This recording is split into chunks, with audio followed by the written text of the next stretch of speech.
Well, hello again, my friends, and welcome once more to the Invisible College. Now, this is going to be a great one, the truth about Adam and Eve, and this is going to be really very, very esoteric, and I'm sure that you can hear things here that you've never even heard of before, let alone really considered it, and I'm going to take you to places that link together various mythologies and the Bible and astronomy to give us a better understanding of where we actually come from. So hold on tight and buckle your belts. And if you haven't already subscribed to this channel, maybe you might consider to do so. I'm not going to push that any further. So anyway, on with the show.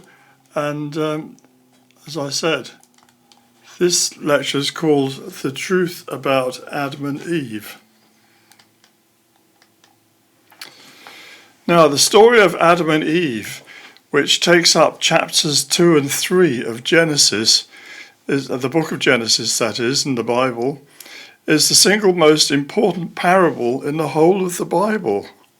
Well, it would have to be, wouldn't it? It's the start of it all. There are many ways we can examine this story. Is it to be taken literally? Was this the first man and woman picking fruits? Were there really a first couple from whom the rest of mankind is descended? Or did they once live in a garden of fruit trees? Were they tempted to eat forbidden fruit? If so, why was it forbidden to them? And so on. So there's a lot to think about when you just consider this story of Adam and Eve. What's it really all about? Is it really a parable? A myth that can be unraveled? You can start examining and exploring it to find out more really what it's really all about. Today, I want to focus on the story from the point of view of eating the fruit itself. So you can see there, I guess that must be Satan, that little young boy passing the fruit to the woman, Eve. And that fruit is what we're going to be considering. And if you look very closely at that fruit, it doesn't really look like an apple, does it? It looks like something else, and that something else we're going to discuss as we go on with the lecture. So what does this mean, and why on earth should this story matter to rational people today? After all, most of humanity, even Jews and Christians, do not take this story literally, not at a time when Darwin's theory of evolution has displaced the creation myth of Genesis as an accepted dogma. So it's not really accepted anymore like it would have been perhaps 200 years ago, before Charles Darwin came along in the 1880s and proposed his theory of evolution, which is absolute nonsense actually, but that's become frozen into our culture now, and it's taught in schools, it's taught at universities, it's accepted as truth. There's no real foundation for it, but that's another lecture, another time. So let's look at this story from the most physical point of view we can take. It is a story of forbidden yet delicious food. That said, let's look at other myths about eating forbidden fruit for clues to a hidden meaning to this parable. So there I said it, I believe that this is a parable. Rather like Jesus told his stories in parables, and there was a deeper meaning that had to be explored, but there was a surface meaning that would give you some kind of morality teaching as well. Now the first is the Greek myth of Persephone, that's in Greek, or Proserpine, she's called in Rome, and in Latin, I put Roman and Latin. She was the daughter of Ceres, Greek, or Demeter, the Roman goddess of nature. In the myth, Persephone is abducted by Pluto, king of the underworld, so that she will be his queen. She is devastated as she yearns for the light. In protest, she refuses to eat. Her mother, Ceres, on whom the corn harvest depends, goes into mourning. Without the harvest, famine grips the earth. So Proserpine is the daughter of the sort of goddess of crops, Ceres, the goddess of plentiful, the harvest. So if she's going to go into mourning to the loss of her daughter, it's going to cause chaos on earth because the crops aren't going to grow. Eventually Zeus, he's the father of the gods, intervenes and she is released. However, out of hunger, she has eaten 6 seeds of a pomegranate, and because of this, she has to stay 6 months of the year underground as Hades' wife. Hades is another name for Pluto. They call him Hades in Greek. During the months when she is above ground, nature grows and produces its harvest. When she is below ground, nature withers and goes to sleep. So that's the whole thing about Mother Ceres, going into mourning. Her daughter is underground, not able to. She can't see her. Can't see her own daughter. Has been abducted. Of course, she's upset. So there's no harvest. So that's the Greek myth of Persephone. I think that's a Burne-Jones picture you can see there of her. This very beautiful Victorian woman, looking very doleful, holding a pomegranate. Thus, in this Greco-Roman myth, we have a similar theme to Eve in Genesis eating the apple. I don't know if you ever made that connection before, but it's there, isn't it? Eve is tempted by Satan, a fallen angel, to eat a forbidden fruit that brings death. Persephone is tempted by Hades to eat of the pomegranate, and this causes her to remain in the underworld for part of the year. So he's tempted her with the fruit. You don't really want to starve yourself. Come on, have a lovely pomegranate. They're delicious, aren't they? And eventually she gives in and she eats some of it, 6 seeds. In both cases, it is eating a forbidden fruit that brings about entrapment. So she's been entrapped by eating the seeds of this fruit. A second myth we should look at is the 11th labor of Hercules, where he is required to steal the golden apples of the Hesperides. Now, you should know that Hercules, he's the Greek hero, son of Zeus. Zeus is the high god, Jupiter, we call him in Latin, the Roman god Jupiter. And Jupiter's wife is Juno, or Hera in Greek, and she's very jealous. Because Jupiter's had this son by someone else, she just doesn't like that at all. So she puts a curse on poor old Hercules, and he has to go through all sorts of trials and tribulations during his life, and he has to do work for a wicked king. And the king sets him 12 impossible tasks, hoping that he's going to be killed in the course of at least one of them. He's not going to be able to overcome it. He has to hunt a lion first of all.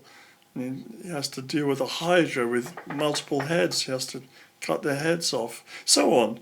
And this is the 11th of his 12 trials, which actually relate to the signs of the zodiac, if you work it out. And this one is he has to find get the golden apples of the Hesperides and bring them back to the king. So,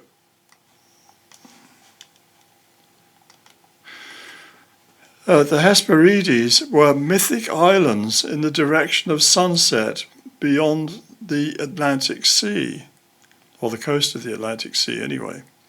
To even find the location of the islands was difficult. They belonged to Poseidon, god of the sea, and identifiable therefore as the legendary Atlantis. I'll say a bit more about that shortly. Living on them were the daughters of the Titan Atlas, who Zeus had punished by making him hold the world, actually the sky, on his shoulders. Atlas' brother was Prometheus, another of the Titans. He could foretell the future, his name meaning foreknowledge. So Prometheus could see into the future. And eventually Zeus has to ask him for his help to see into the future for him. Anyway, Prometheus is punished by Zeus for bringing fire from heaven down to earth and sharing it with mankind. This equates with the Bible story of certain angels coming down to earth and teaching mankind forbidden knowledge. Don't know if you ever thought about that. For his sin, that's Prometheus, he is punished by being chained up in the Caucasus, chained to a rock. And every day an eagle, sacred to Zeus, feasts on his liver. At night, it grows back again, the liver that is. So he got this terrible punishment of having his liver being chewed on by an eagle. And he's never going to get over this because it just grows back during the night so it can be pecked at again the next day. Hercules comes along and he shoots the eagle with arrows and frees him, that's Prometheus, from his chains. So Hercules rescues him. In gratitude, Prometheus informs him that if he wants to get the golden apples of the Hesperides, then he should enlist the help of his brother Atlas. That's Prometheus' brother, Atlas. So in Plato's Timaeus, Atlas is a son of Poseidon, the sea god, and Atlas is said to have founded the island city of Atlantis in the Atlantic Ocean. It takes its name from him. And the Atlas Mountains of North Africa are named after him. So this is Atlas, the Titan. Is supposedly, in some narratives, it talks about him holding up the world, but of course it doesn't have to do that. It's holding up the heavens and stopping the heavens falling down to earth. That's what he has to do. So there is a connection between the story of Hercules having to obtain the golden apples and the myth of Atlantis as an island empire in the Atlantic. You should understand here that the name Hesperides, Vesper, the Vesper is a setting, the stars, you've heard of the prayers you say, Vespers, when usually it's Venus they talk about is setting in the west, or appearing with the sun, close to the sun in the west.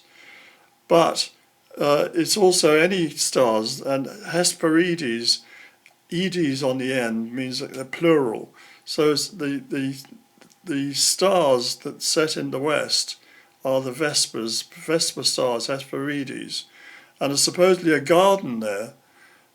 So there's a connection here between certain stars that are setting in the west and also these islands in the Atlantic where presumably Hercules has got to go to get these sacred apples.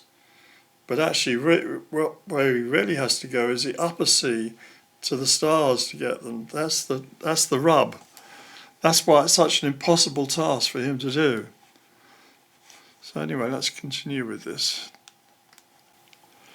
Now, Atlas was the father of the Pleiades, the 7 sisters, who are the same as the maidens inhabiting the islands.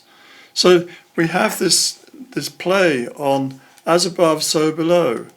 There are islands in the Atlantic with 7 maidens, the daughters of Atlas, this Titan, who's been banished, and he has to hold up the sky. Some say he was in the Atlas Mountains, and later he was turned to stone and it became the mountains that are holding the sky up. Well, that's another myth, isn't it? But there's a play on this. There's the sort of earthly bound Atlas holding up the sky, but there's also the Pleiades up in the sky, and the seven sisters up there, the seven stars of the Pleiades, this star group, a particular star group. And we're going to look into that a bit more now.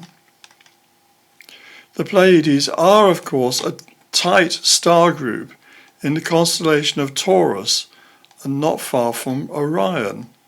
So you can see here, if we look into the night sky, we see that the Pleiades star group is forever being chased by their father, or actually it's their grandfather, isn't it? Or father, yeah, father.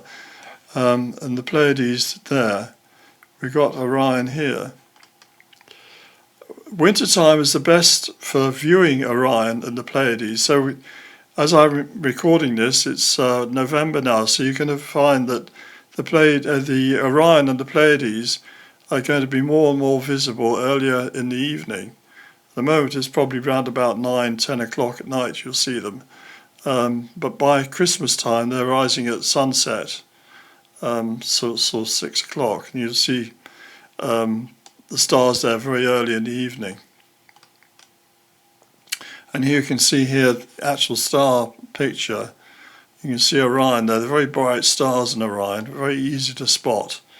See his belt there, his sword, his two knees, and his shoulders there. There's a little group of stars here for his head, and you can't really make it out here, but he has an arm that reaches up as well. And you've got part of the Taurus constellation here, they're called the Hyades, Hyades. There's a sort of V shape here with this very bright red star called Aldebaran, which means the eye of the bull. And then you've got the Pleiades. This is all part of the bull constellation, and they're there, the Pleiades. So we have here, we can say with confidence that Atlas is really Orion. And the reason I say this is because when Orion is at the zenith, it appears to hold up the Milky Way. And you can see here Orion, here, and the Milky Way, and he's holding it up. You can imagine the Milky Way is a great archway, but it's not permanently an archway. It kind of rises up from the horizon at the same time as Orion is rising up. And it's like he's pushing up this archway and holding it up in the heavens. And it's the Milky Way, one part of it. The Milky Way forms a big ring going right round the heavens, but you only see half of it at any one time. It's difficult to describe this, but as that one part rises up, and there's Orion underneath pushing. It's like he's pushing it up, and then that, as it sets, it goes down again, and it forms a ring around the horizon, and then the other branch starts to rise up. So it's we can say with some confidence that Orion is the one who holds up the Milky Way, holds up the sky, and he's the real Atlas. And the tree in the garden of Hesperides is guarded by a serpent. However, Atlas is the king who founded Atlantis. He owns it. He owns Atlantis. Thus, he will have no problem with visiting the garden and taking the apples. So Hercules knows this, and so he asks Atlas to fetch the golden apples for him. Atlas agrees so long as Hercules holds up the sky while he's away. So you can see here, and there's another of these AI pictures. It's not perfect, but it does give us an impression, doesn't it, of Atlas transferring the sky that's got to be held up to Hercules. He's now going to have to hold it up. Hercules agrees to this and takes over. So he's very, very strong, Hercules, so he can hold up the sky. But what's really going on here, this story is really about astronomy. Orion, as Atlas, can hold up one arc of the Milky Way, but as the Earth turns, so Orion sets, and the Milky Way forms a rim around the horizon. As it continues to turn, so Hercules rises. This is a Hercules constellation. So it's like he sort of pulls up. He sort of pulls up the Milky Way, the other branch of it, to hold that up, the southern branch. So this is, I think, what this mythology is all about, the transferring of the sky from Orion to Hercules. Orion is Atlas. And we can therefore say that the quest for the golden apples is code for something derived from the Pleiades constellation. Yeah, the Pleiades seem to have a big part of this. The garden has the Pleiades living in it, the Hesperides, and Atlas is really Orion. But you have the earthly counterpart as Atlantis, where this fruit would be found, and you have the higher counterpart in the sky, which is the Pleiades, and that's where they got to get the golden apples. Atlas brings back the apples, and Hercules is able to deliver them to King Eurystheus, who had sent him on the quest. However, Zeus orders their immediate return to the garden of the Hesperides. So he's fulfilled his task, he brought the apples back and given them to the king. He's done what he had to do, and then Zeus says, no, you can't have them, they've got to go back where they came from. So what is a golden apple of the Hesperides? Well, the most obvious candidate is, again, the pomegranate. Now then, ripe pomegranates are usually golden yellow colour, though they can also be red. Inside they're filled with innumerable seeds, each enclosed in a pocket containing red juicy flesh. I mean, I'm sure you've all seen or tasted pomegranates. When crushed, these pockets release a bright red juice, similar in colour to blood. So there's some kind of blood connection here as well. And pomegranates are clearly a feminine symbol. There's something to do with the Hesperides, the girls there in the island, or the seven sisters in the Pleiades. There's something to do with the feminine. And they seem to symbolize ovaries. If you think about it, each of those is a bit like an ovary. It contains all the seeds. A woman's ovaries contain eggs. Pomegranates contain seeds. These hold in a viable form the genetic information needed to produce more pomegranates. In the same way, ovaries also hold genetic material needed to produce offspring. A woman's eggs are the repository of human genetics. Now I know obviously the eggs have to be fertilized, before you can have a baby. But you can see the connection between ovaries and pomegranates. To me anyway, it's very clear that that's what they're symbolizing. Figs, by the way, seem to represent male testicles. So you've got these different fruits mentioned in the Bible. They are actually symbolic to do with creation and procreation. So there we have it. The pomegranates are somehow symbolic of female reproduction. So if we look again at this myth, we see certain elements in common with the Bible story of Adam and Eve. 1. There is a garden. 2. Growing in the garden is a forbidden tree. Yeah, you're not meant to pick the golden apples of the Hesperides, not if you're human. and it's in the garden far away over the Atlantic and where the setting sun is, or up in the sky where the Pleiades are. You're not meant to pick these seeds, these pomegranates.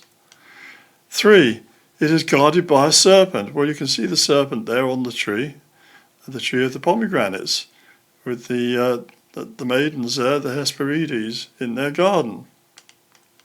4, the golden apples from this tree were a wedding gift from Hera, she's Juno, who is the earth goddess, to her husband Zeus. Jove. I've sometimes seen that put the other way around as the wedding gift from Zeus to Hera. But either way, it's a wedding gift, so it's connected with marriage, and marriage is to do with having children, having procreation, creating a family. So these things are to do with genetics and development of the family perhaps of the human race. It is forbidden for mortals to take the fruits of this tree, lest it give them eternal life. Now that's in the Bible, isn't it? You can't have the fruits of the tree, it might give you eternal life. Is that the reason why the Hesperides, the garden of the Hesperides, is you're not meant to go there, you're not meant to have these fruits that will give you eternal life. And pomegranates also feature in the Bible. In the book of Exodus, Moses' brother is called Aaron, which is a variant on the name Orion. I'll go into that more about that in a later lecture, but take it from me that Aaron is he's really an Orion guy. That's what it's about. He and his sons are to be the priesthood of the nation of Israel.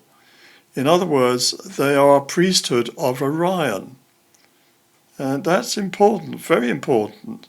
And the time of Moses, his brother Aaron's the one who can speak very well, and Moses stutters and he's not very good in public speaking, so Aaron does that for him, but he also becomes the high priest, and that then passes down through his lineage.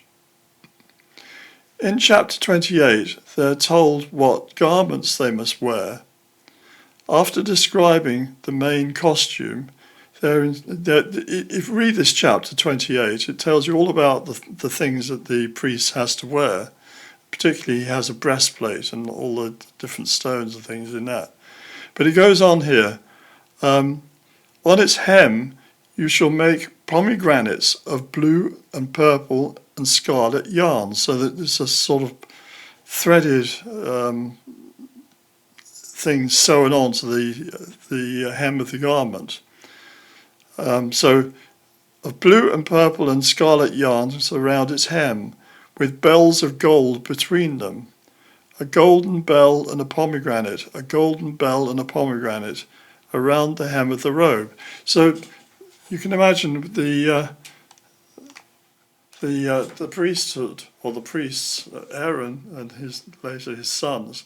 They're dressed in these robes. They have to wear a special hat, special robes. They have this breastplate they wear with the 12 stones. They had a fortune-telling device called the Urim and Thummim. Nobody quite knows what that is, but we think it's probably a pendulum. Maybe it's to do with this breastplate that you hold a pendulum over it to spell things out.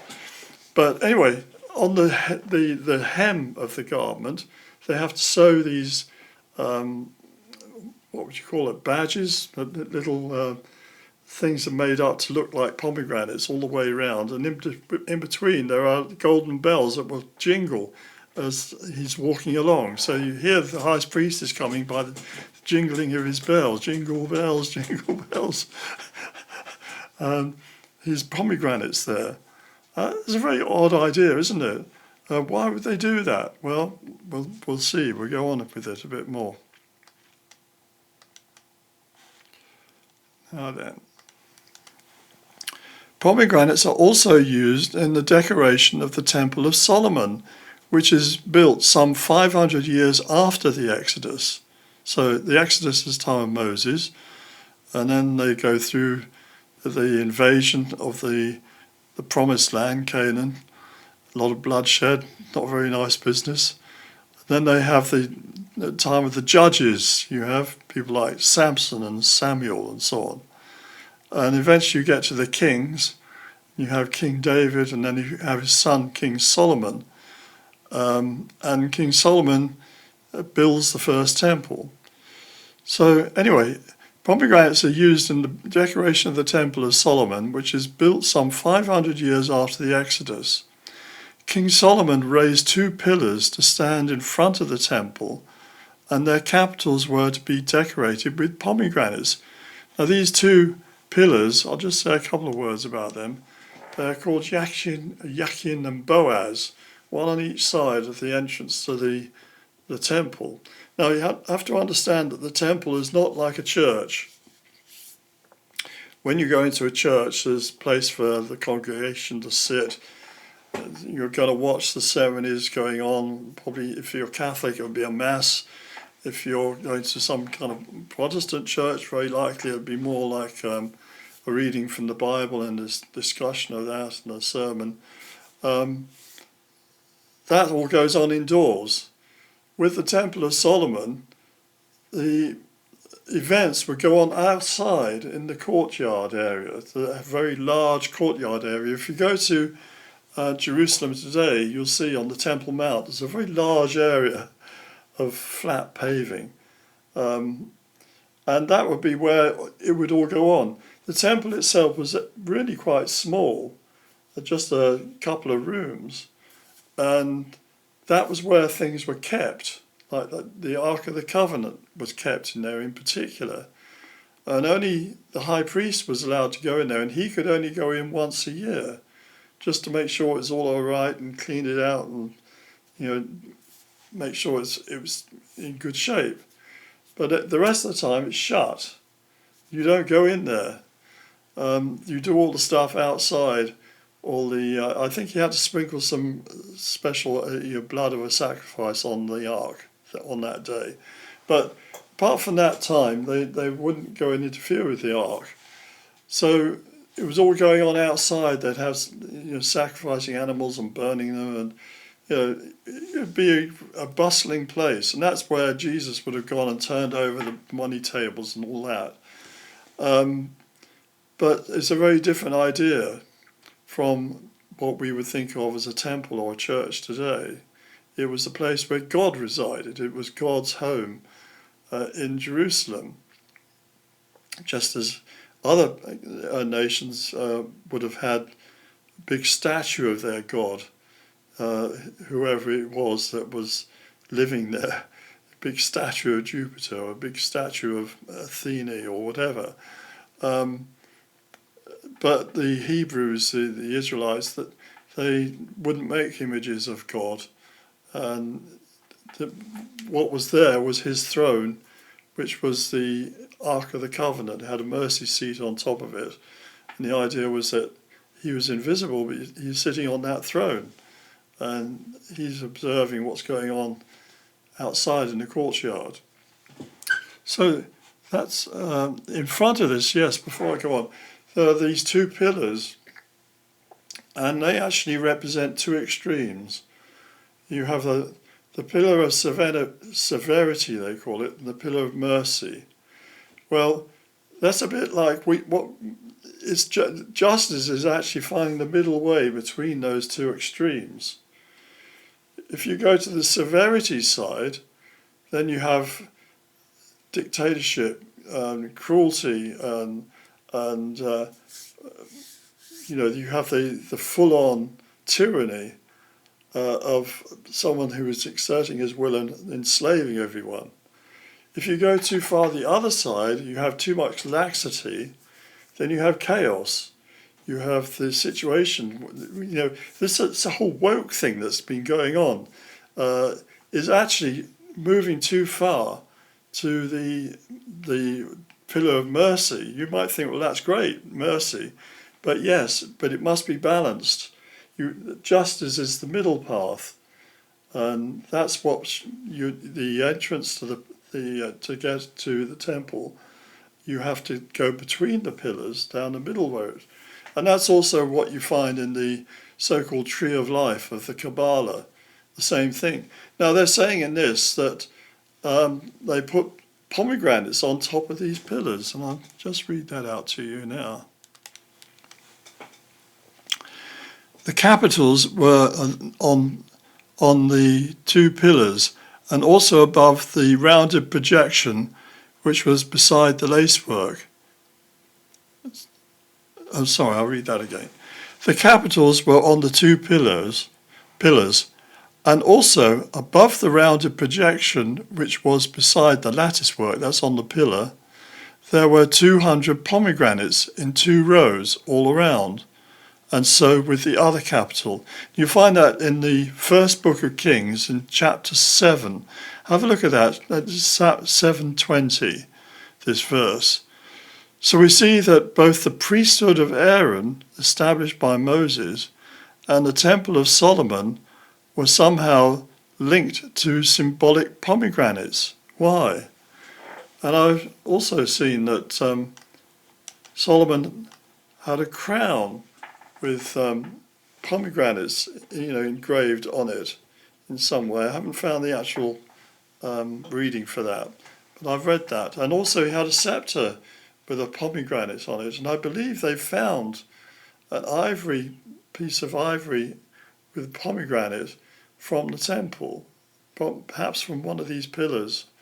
They've actually found it, the archaeologists have found it, so we know that this is true. So these pomegranates really do feature, and if you read commentaries on this, if you go on the internet and Google it or whatever, they'll say, well, it's a lovely fruit, delicious, and it represents the fruitfulness of the land, and the land of plenty that Yahweh has brought his people to, the land of plenty, and they can enjoy the pomegranates growing there. Well, I think there's a bit more to it than that. I think it's all to do with this mythology, to do with the seeds, and we'll go into that now.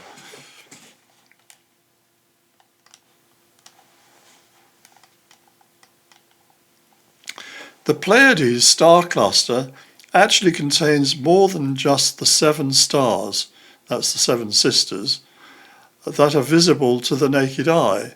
In fact, there are over 1,000 stars in the cluster. They are also relatively close to one another. We can therefore speculate that if there are civilizations on other planets in different star systems from our own, this would be a good place to look. The stars are all very similar. Astronomers believe they all came out of the same cloud. I'm not so sure about that. I've got different ideas about that based on the electric universe. But anyway, the stars are all very similar to one another. Being close together, it would have been much easier for a multi-star civilization to develop there than in our part of the galaxy, where stars are much further apart. And again, I'm going to just stop that there. It's a very long way from our nearest proper star is Sirius. I know there's some brown dwarfs and red dwarf, whatever, stars, Proxima Centauri. But the nearest proper star, you could call it, is Sirius, and that's 8.6 light years from us. Other stars are much further than that. These stars in Pleiades are going to be much closer than that to one another, which means that if you had a civilization starting on a planet, say, near one star, it would be much easier to take that to another one. Elon Musk wants to go to Mars, not a very promising place, but there might be, if you lived in the Pleiades, there might be another star with another Earth, very similar to Earth, going around it, and you could spread all around that. You've got 1,000 stars there. Well, maybe perhaps 100 of them might have planets suitable for life, and they could all be talking to each other and ships going all ways round. So that's somewhere where you might be thinking about alien civilizations forming. And I think that's got some importance with this. We'll go on to that a bit further. Right. Could it be that our planet Earth was seeded from the Pleiades, perhaps originally in the legendary Atlantis? Sort of putting it together, was something brought from the Pleiades to what we now call Atlantis, and a civilization seeded there? It's certainly a different way of looking at things, isn't it? If we return to the story of Adam and Eve, she picks fruit from their forbidden tree of knowledge of good and evil. So she's not supposed to be picking that fruit. And if you look at the fruit here, that looks very much like a pomegranate to me. And this leads to the banishment from the Garden of Eden. Is this another name for the Garden of the Hesperides? Is that garden really the Pleiades star cluster? So is it really the Pleiades star cluster that they've been banished from? And thrown out from the garden, they find themselves incarnate on planet Earth. Here life is much harder. Adam has to learn how to farm with the sweat of his brow. Eve will now find childbirth painful. And both will have to rely on the food of the earth for their lives.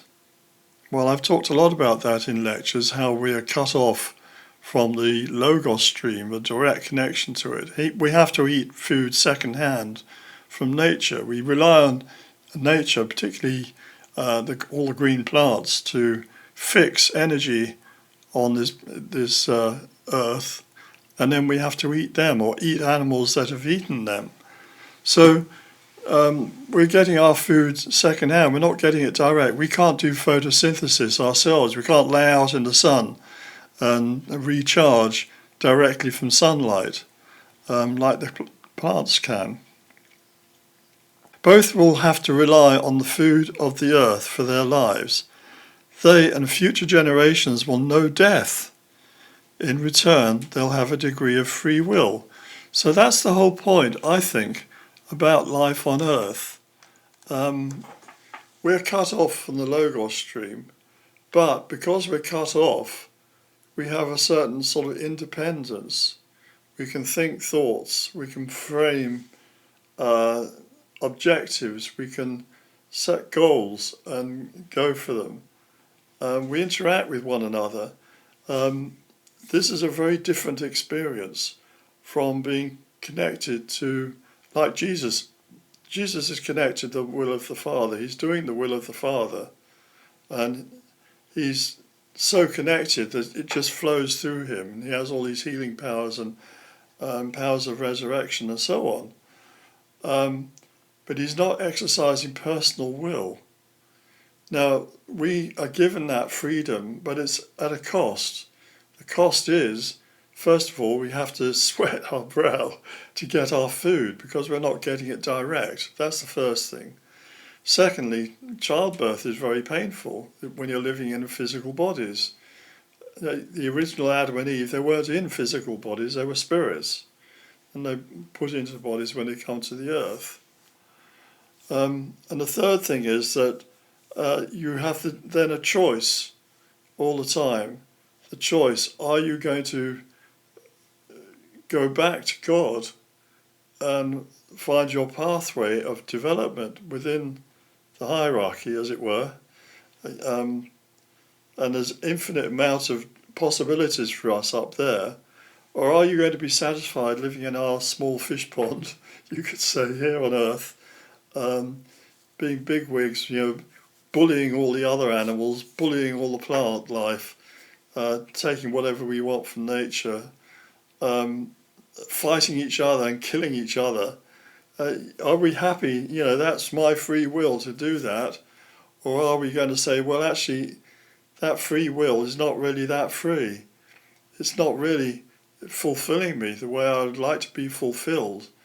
If I go back to God, he will show me so much more. I'll learn so much more. I'll be so much more.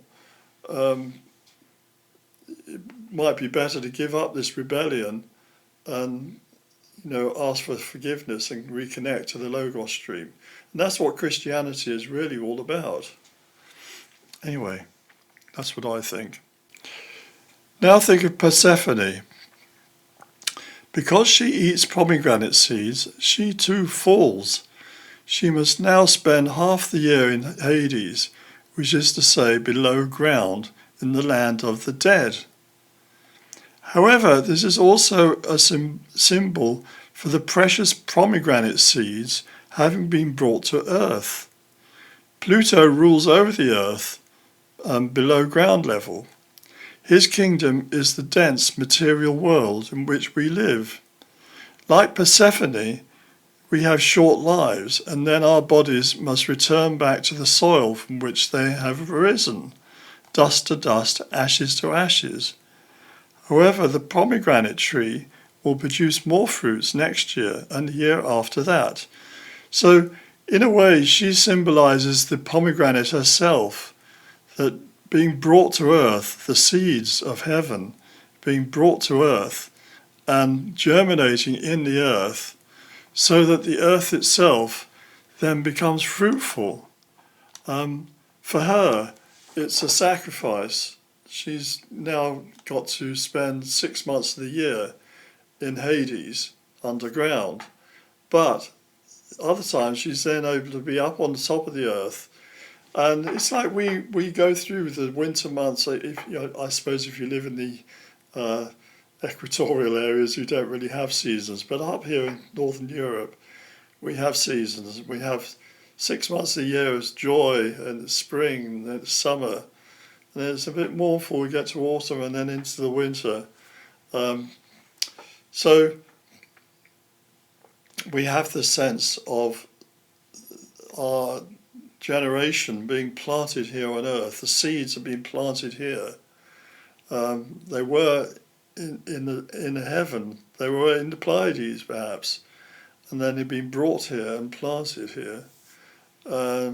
Something happened here or happened up there that's resulted in us having to come here and live these short lives on planet Earth. Of course, I believe in reincarnation, so we go round and round in circles, dying and being reborn, dying and being reborn, dying and being reborn, until eventually we reach sufficient development and experience to say, enough of this, I'm going to get off this wheel. I want to get back to God, where I want to get back to connection, where I can experience the full love of God and the full love of the universe and partake in its real purpose, rather than being stuck in this kindergarten place, playing around with a limited free will. That's what I believe, anyway.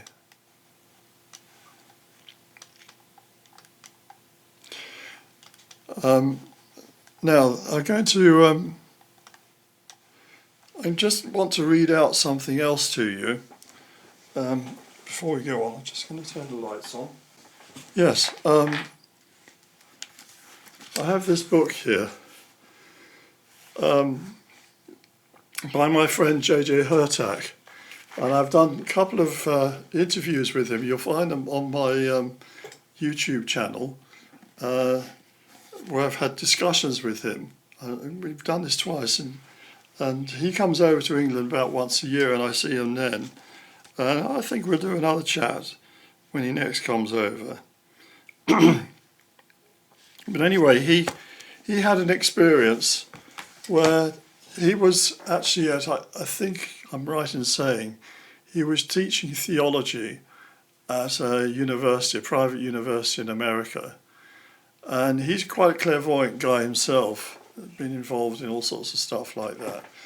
And he was teaching about the names of God and teaching them how in the ancient Hebrew times they would chant the names of God. And he thought, this is what he told me, that he was teaching them about this, and he was thinking, well, I actually haven't any experience of this myself. I'm talking about it like I know, but I don't really know, do I? I'll have to start trying it. He started doing this as a a practice, chanting the different names of God. And he was doing this one day. I don't know how long he was doing this for, but he was doing this one day, and suddenly, I think he was in his study in private, he describes it as like the reality sort of whole was created in reality, and out of it emerged a figure, materialized. It sounds like almost like a genie appearing when you rub the lamp, you know. This figure emerged of Enoch. Enoch you read about in the Old Testament. He was the great-grandfather of Noah. And Enoch's supposed to have been this very wise, very spiritual man who was so good that he didn't have to go through death. He was there, and then God took him alive to heaven. And you also have the book of Enoch, which talks about he being used to pass judgment on the fallen angels. It was one of these books that was lost for centuries. And then I believe a Scotsman found a copy in an Ethiopian church and managed to persuade them to let him take it back to England. And then it languished in the library in Oxford, I think, for about a century. And eventually someone translated it from this Ethiopic language and writing into English. And I think it was only published something like the 50s or 60s, 1950s or 60s. And I've got a copy upstairs. And it talks about him having his out-of-body experience when he's taken by an archangel and he's shown the heavens. He goes up and meets various angels, Metatron, Michael, others, and he's given the instructions from God. He's got to go back to the earth and tell the fallen angels that God's punishment on them. So he does that, and he goes back and he does all that. Now, I should also mention that in Hermetica, the Egyptian texts, which I published an edition of back in 1992, that begins, it's a collection of essays, you could say, that go back probably to the 1st or 2nd century AD, before Egypt became Christian anyway. It's written the original's written in Greek. And there's a book, part of this book that I published, it had other texts in this as well, but part of it is what's called a corpus hermeticum, the body of Hermeticism. And it starts off, it's Libellus 1, the first pamphlet you could call it, starts off with this guy Hermes, Hermes Trismegistus, who the Egyptians, the Greeks, that's the name they gave to the Egyptian god Thoth, or Tot, who was the teacher of the Egyptians in the ancient world, so-called the vizier of Osiris, called him. But he's also identified as being the same as Enoch, the Hebrew Enoch, and also the Muslim or Arabic saintly figure, prophet, they called Idris. So there's Enoch that suddenly appears to him in his room, this spiritual entity. And you can imagine it must have been a bit like St. John and Patmos, and when the first and the last, Alpha the Omega, appears to him, and he falls flat on his face and he swoons. Well, that's what happens when an angelic being comes to you. It's overwhelming. Anyway, he was then taken himself, and he was taken to Orion in particular, and other places also in the heavens. And a lot of things were explained to him by this Enoch. And he was given mentally into his head. I asked him, how did you make notes? What did you do? And he said, no, it was all downloaded into my mind, and there's a whole load of almost sort of short form poetic verses. He calls these the Keys of Enoch. I'll read out one of them to you here. So this is the key 106. Our universe was created out of the light synthesis of the next universe, the Pleiades, the cradle and the throne of our consciousness. So that's what this particular key is. And there's loads of these keys. It's a big book, as you can see.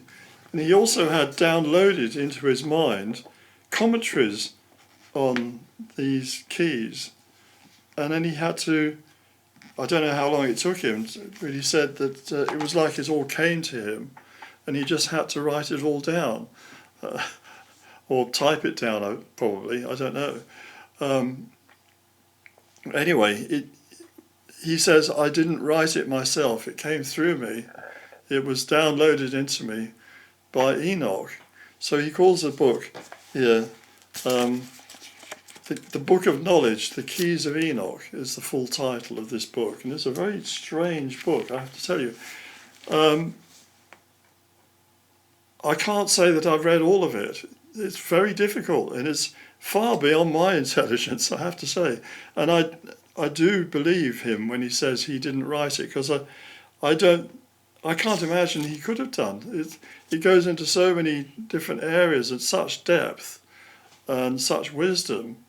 It's just out of this world, is the way I would put it. But parts of it I can understand quite well. And I'm just going to read out to you a couple of little bits here. And we might talk about more of this later. So, and I'll read you a bit of the interpretations that he gives here. The Pleiades represents the key to physical proto-creation. It represents the galactic beginning of the physical Adamic household. So that's where the Adamic household begins. It says that here.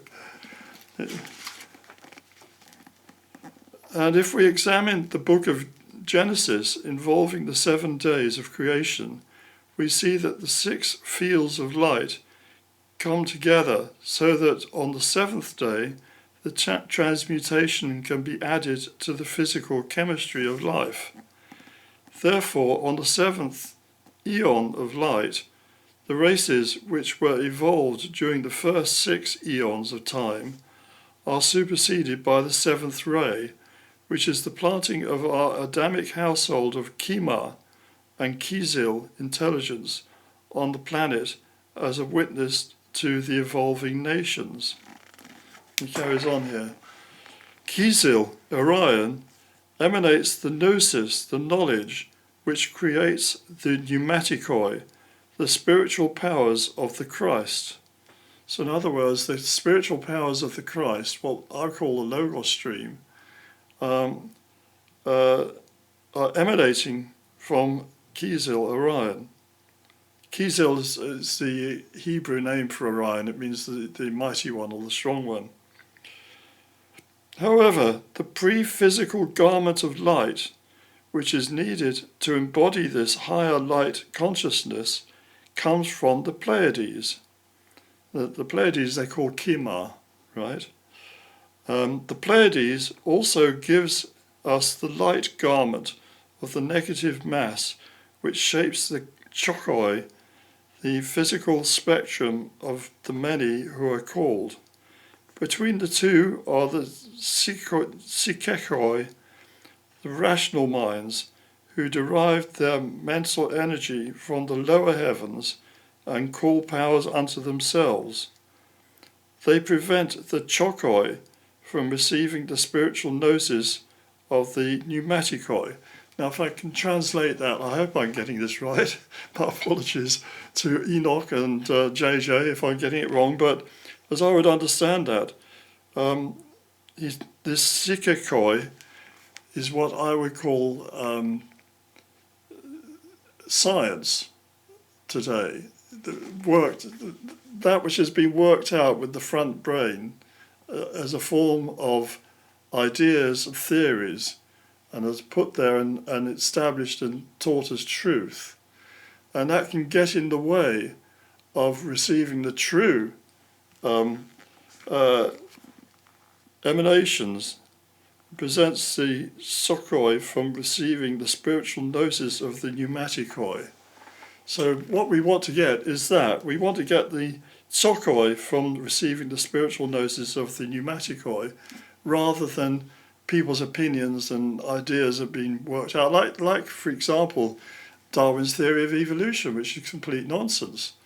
I say it's nonsense because you cannot create even a simple worm without a blueprint, without ideas. It doesn't just happen because an electron hits an atom somewhere and changes the code a little bit and another little bit. Give it a few billion years and no, it doesn't work like that. It works more like Elon Musk building starships. Yeah, very intelligent people working hard, trying out things. That doesn't work. They change it. They do it in their laboratories, and they work things out, and eventually they get it right. And once they got it right, they reproduce it. Same with his Tesla cars. A large process of development has to be done, and it's done intelligently. And once you've got it right, then you can churn them out in the factory. That's how it really happens. So it says here, in the evolution of our local universe, there have been many fallen planets that have claimed for themselves an eternal inheritance with the Father.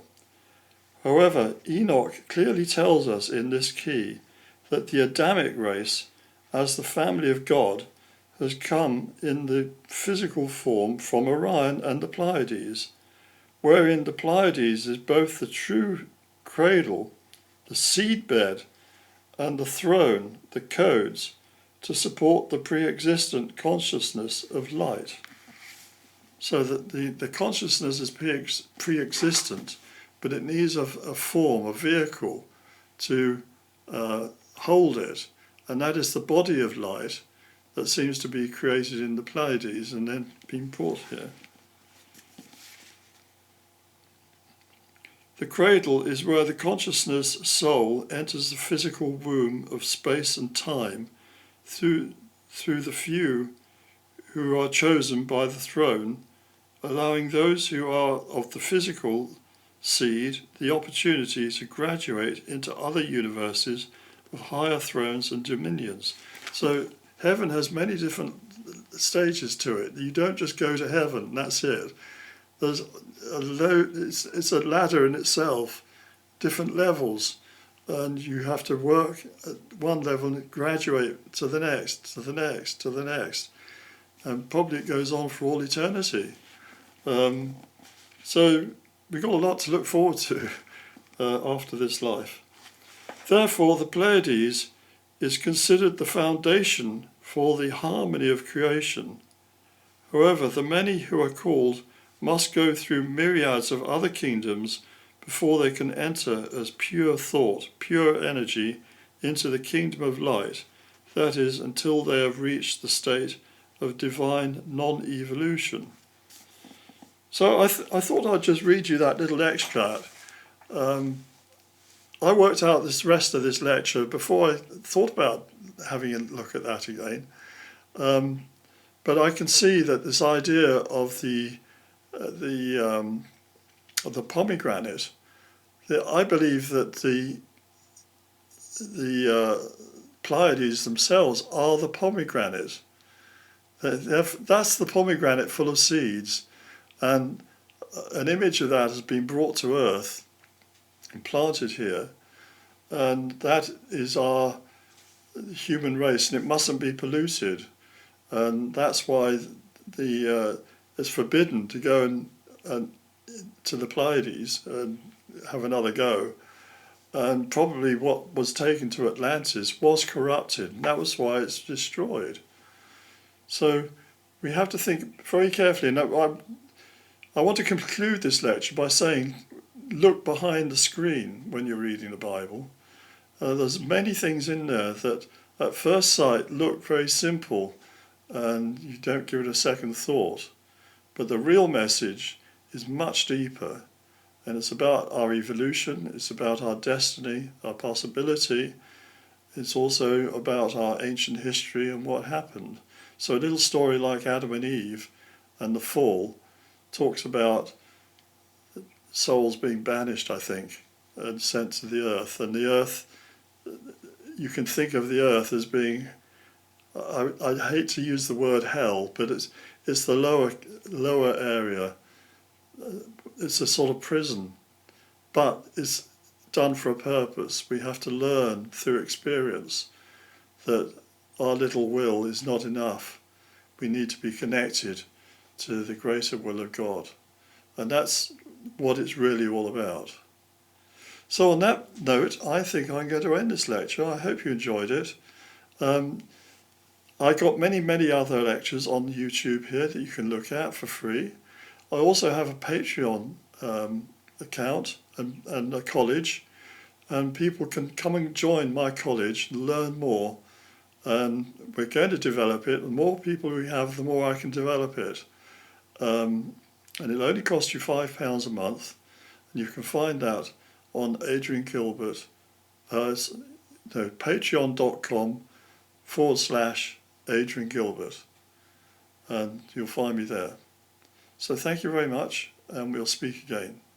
Bye-bye.